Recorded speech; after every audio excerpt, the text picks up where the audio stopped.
ఈ పాము అకస్మాత్తుగా ఈ మహిళను కాటువేస్తుంది. దానివల్ల ఆ మహిళ స్పృహ కోల్పోతుంది. ఇప్పుడు ఆ పాము కుక్క దగ్గర నుండి పొదల్లోకి వెళ్ళిపోతుంది. ఇది చూసి ఆ కుక్క ఇంటి లోపలికి పరుగెత్తుతుంది. అది చూసేసరికి ఆ మహిళ స్పృహ కోల్పోయి ఉంటుంది. అదే పాము అకస్మాత్తుగా ఒక పిట్ బుల్ కుక్క పిల్లను తన గూట్లోకి తీసుకువెళ్తుంది. అప్పుడు ఆ పిట్ బుల్ కుక్క పిల్లల అరుపు విని పరుగెత్తుకుంటూ వస్తుంది. కాని అప్పటికే ఆ పాము గూట్లోకి వెళ్ళిపోయింది. ఇది చూసి ఆ కుక్క చాలా బాధపడుతుంది. అందుకే ఆ కుక్క తన పిల్లలందర్నీ ఒక బోనులో పెట్టి సహాయం కోసం అడవిలోకి పరుగెత్తుతుంది. కాని ఇప్పుడు విషం కారణంగా ఆ మహిళ చెయ్యి నీలంగా మారుతుంది. కాని ఇప్పుడు ఆ కుక్క గద్దల రాజు దగ్గరకు వెళ్లి జరిగిన కథ అంతా చెబుతుంది.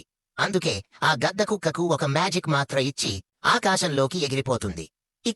ఇప్పుడు అదే పాము బోను దగ్గరకు వచ్చి కుక్క పిల్లలపై దాడి చేయడానికి ప్రయత్నిస్తుంది. కాని ఆ గద్ద పామును తన పంజాలతో పట్టుకుని 2 ముక్కలుగా చేసి అక్కడి నుండి వెళ్ళిపోతుంది. ఇప్పుడు ఆ కుక్క మందుతో వచ్చి ఇంటి లోపలికి వెళ్లి ఆ మందును స్పృహ కోల్పోయిన మహిళకు ఇస్తుంది. కాని మీరు ఇంకా లైక్ చేసి కామెంట్ చెయ్యనందున కుక్క పిల్లలు ఏడుస్తున్నాయి.